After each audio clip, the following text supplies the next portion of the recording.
नमस्कार, बहुत स्वागत है आपका। हर खबर देख रहे हैं आप और मैं हूं आपके साथ शाहनवाज मिर्जा। हरियाणा में नूंह में खनन माफियाओं के हौसले इस कदर बुलंद होते हुए नजर आ रहे हैं कि उन्होंने डीएसपी को भी नहीं बख्शा। पत्थरों से लदे डंपर को रोकने के लिए जब डीएसपी बीच में आए तो खनन माफियाओं ने डीएसपी को डंपर से ही कुचलकर मौत के घाट उतार दिया, जिससे डीएसपी की मौके पर ही मौत हो गई है।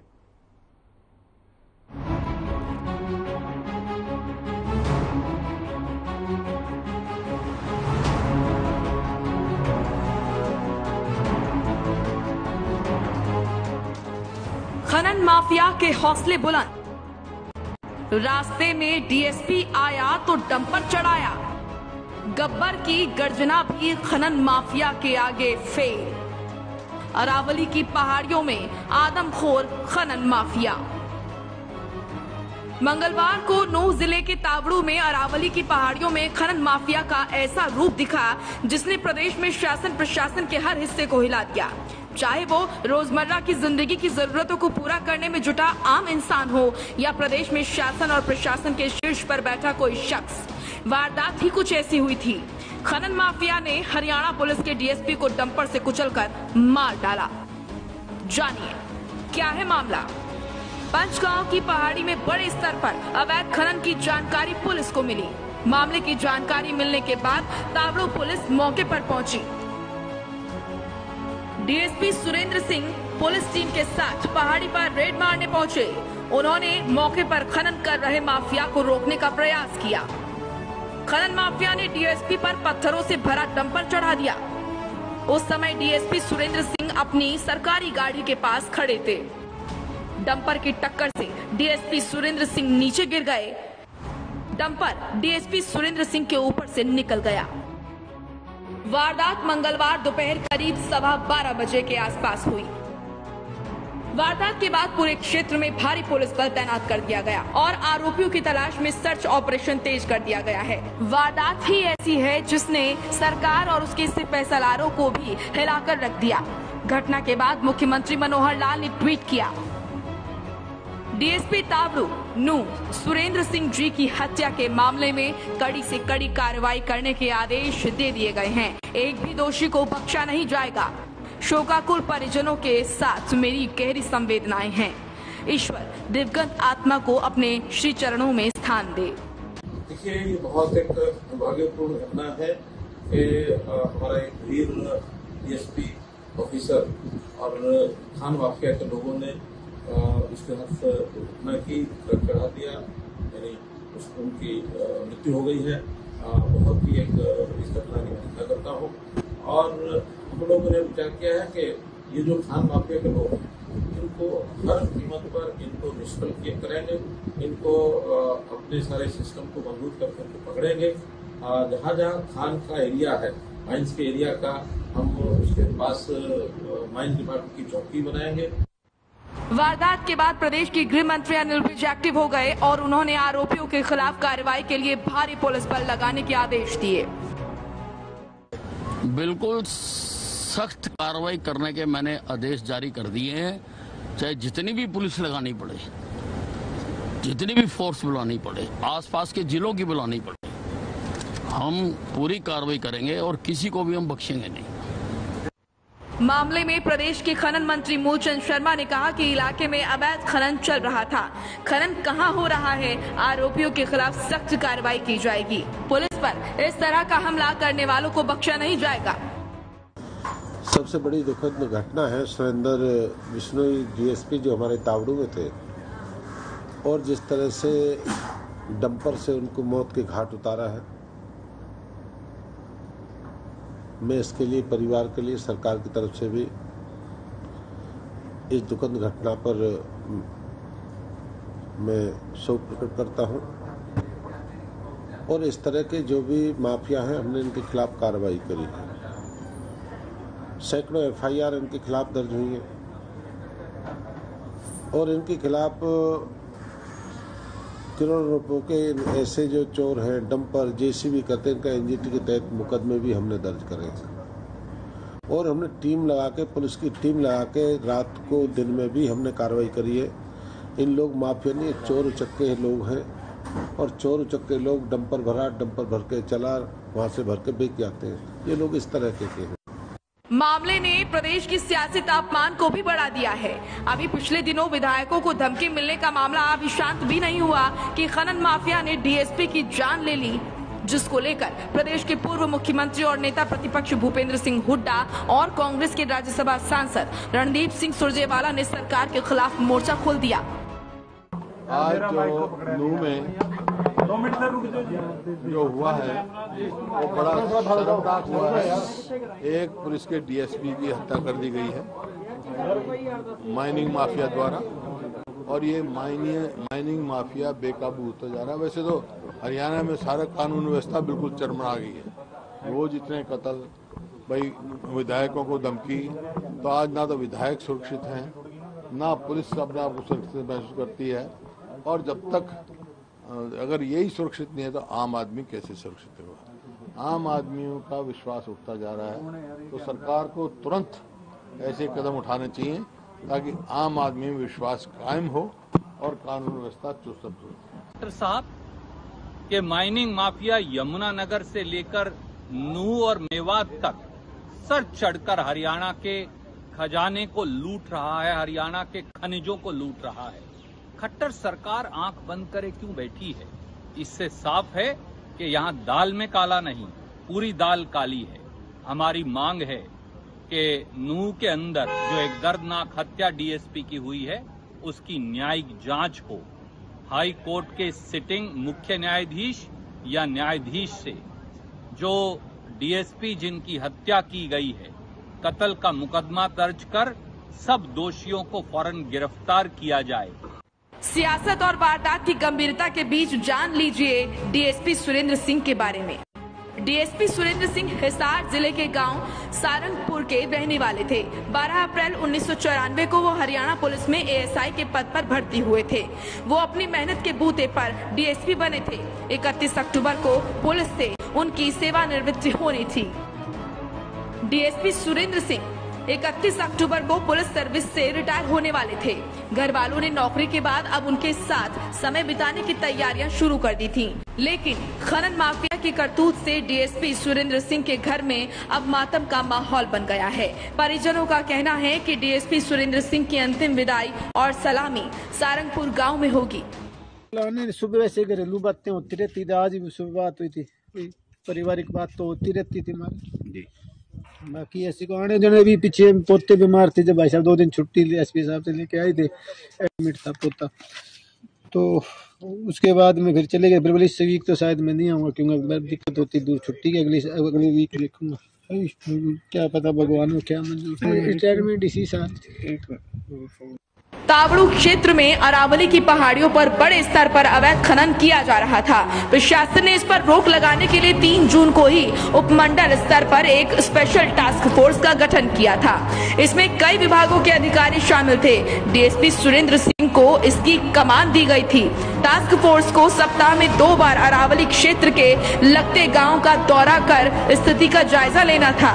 डीएसपी मंगलवार को अवैध खनन की सूचना पर जैसे ही मौके पर पहुंचे, उनकी हत्या कर दी गई। मामले ने प्रदेश के सियासी तापमान को बढ़ा दिया है। विपक्ष सरकार पर लगातार हमले कर रहा है। मुख्यमंत्री और गृह मंत्री ने दोषियों को ढूंढने के लिए पुलिस को पूरी ताकत झोंक देने का आदेश दे दिया है।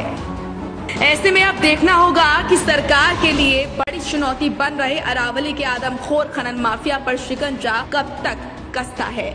ब्यूरो रिपोर्ट, हर खबर।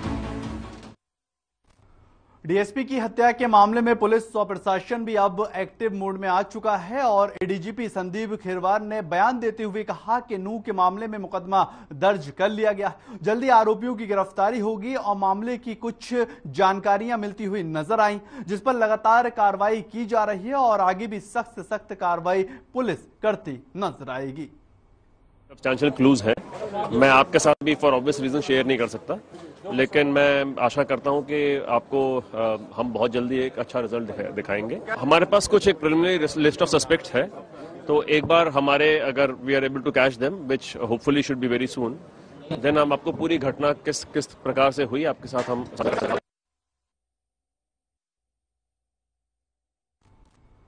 हरियाणा के पुलिस महानिदेशक पीके अग्रवाल और सीआईडी प्रमुख आलोक मित्तल न्यू के सामुदायिक स्वास्थ्य केंद्र के शव गृह में रखे डीएसपी सुरेंद्र सिंह के शव को देखने के लिए पहुंचे।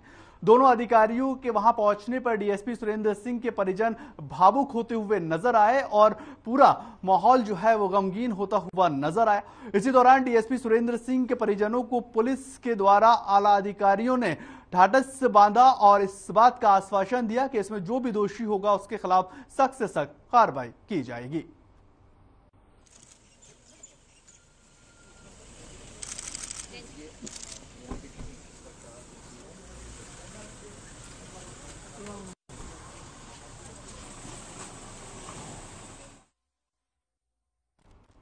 केंद्रीय मंत्री नितिन गडकरी और मुख्यमंत्री मनोहर लाल ने गुरुग्राम सोहाना एलिवेटेड हाईवे का उद्घाटन कर दिया है और इससे सोहाना जाने वाले लोगों को जाम से मुक्ति मिलती हुई नजर आएगी और गुरुग्राम से सोहाना का सफर अब बहुत ज्यादा आसान हो जाएगा। और हाईवे के उद्घाटन के दौरान केंद्रीय राज्य मंत्री बीके सिंह और स्थानीय सांसद के साथ केंद्रीय राज्य मंत्री राव इंद्रजीत सिंह और प्रदेश के उप मुख्यमंत्री दुष्यंत चौटाला मौजूद रहे। इस बेहतरीन और दूरगामी राज्य मार्ग परियोजना के शुरू हो जाने से लंबे समय से लोग इंतजार कर रहे थे और वो इंतजार खत्म हुआ। एलिवेटेड हाईवे के बनने में 2018 में शुरू हुआ था, लेकिन कोरोना महामारी के चलते प्रोजेक्ट लेट होता हुआ चला गया। आपको बताएं कि गुरुग्राम सोहाना राष्ट्रीय राजमार्ग पर बने 7 किलोमीटर के कुल एलिवेटेड सेक्शन के साथ साथ 6 लेन जोड़ी गई हैं और विकास किया जा सकता है। यातायात को और अधिक सुगम बनाने के लिए 2 और 3 लेन की सर्विस रोड भी बनाई गई है और इसके साथ ही राष्ट्रीय राजमार्ग दिल्ली मुंबई एक्सप्रेस वे के साथ भी जोड़ा जाएगा, जिससे रोड की कनेक्टिविटी को और बेहतर सुविधा मिलती नजर आएगी।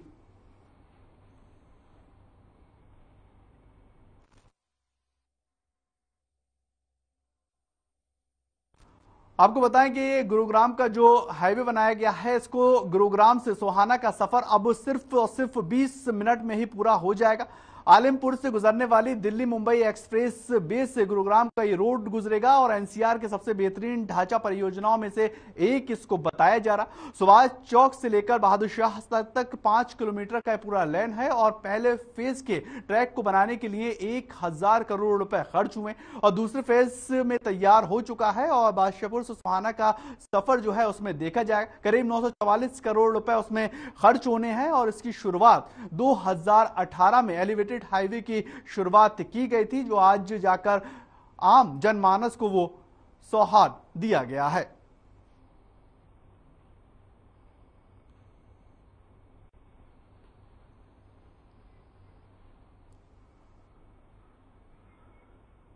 उधर साइबर सिटी गुरुग्राम में यूथ कांग्रेस ने एक बूथ 5 बूथ नामक कार्यक्रम की शुरुआत कर दी है और इस कार्यक्रम के तहत यूथ कांग्रेस अपनी तमाम मजबूती के साथ बात रखती हुई नजर आएगी। एक बूथ पर 5 बूथ कार्यकर्ता उतरेंगे और हरियाणा कांग्रेस के युवा प्रदेश अध्यक्ष दिव्यांशु बुद्धिराजा की माने तो गुरुग्राम में युवा कांग्रेस की ओर से हर बूथ पर 5 बूथ जोड़ने का कार्यक्रम शुरू किया गया।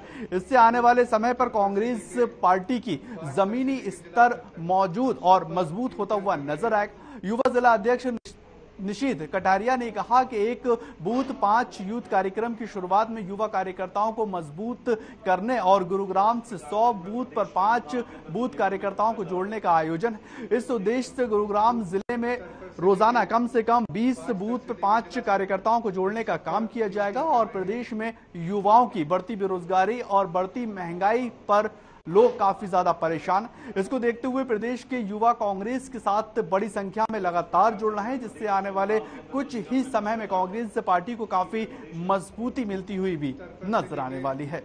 वार्ड स्तर से लेकर जिला स्तर तक हम सब पर नियुक्तियां कर रहे हैं।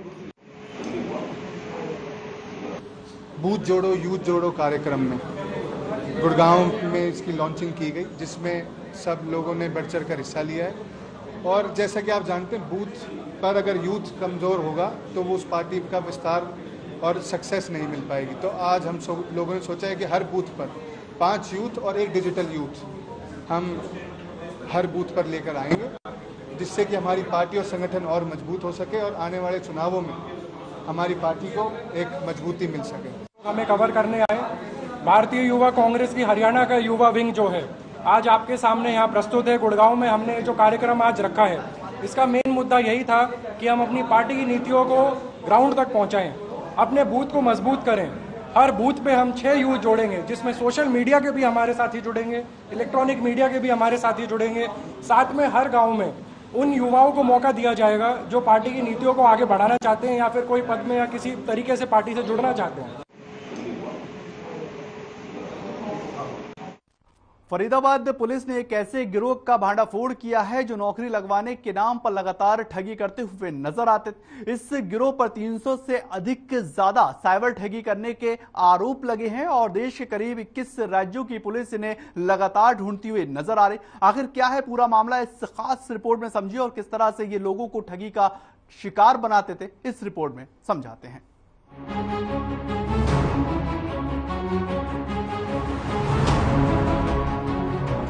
ठग गिरोह का भंडाफोड़। नौकरी के नाम पर 335 लोगों से ठगी। फर्जी कॉल सेंटर चलाते थे आरोपी।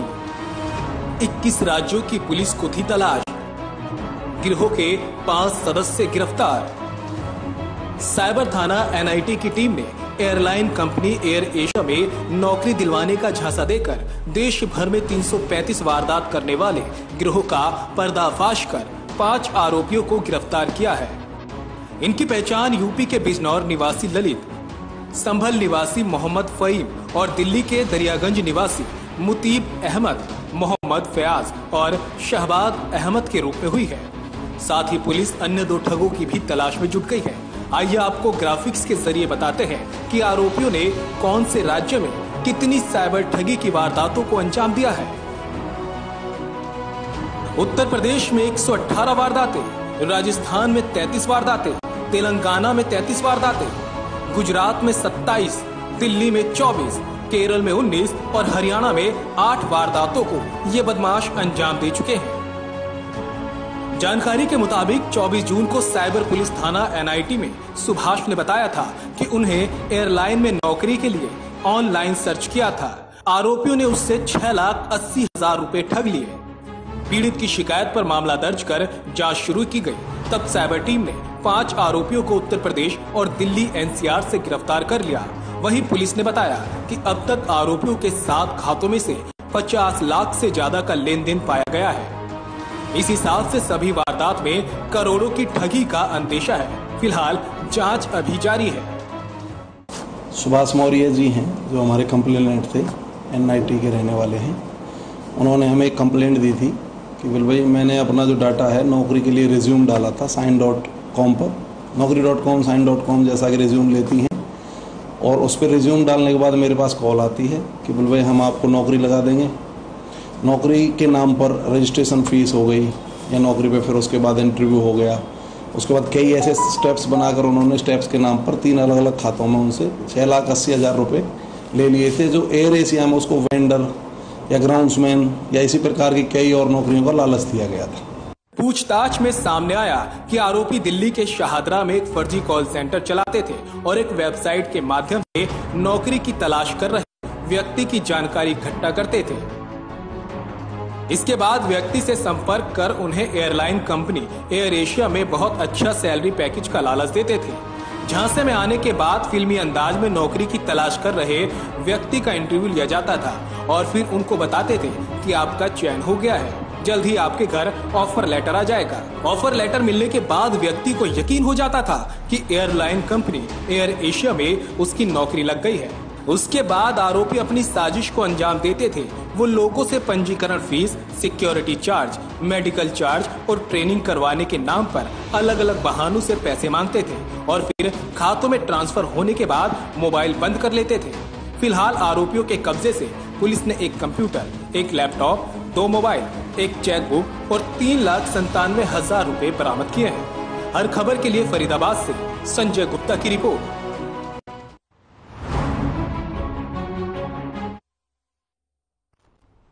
उधर फरीदाबाद पुलिस कमिश्नर विकास कुमार ने लोगों से पौधा लगाने की अपील की है और पुलिस कमिश्नर ने पुलिस कमिश्नर कार्यालय में भी पौधे लगाए। साथ ही बताया है कि तमाम थानों के साथ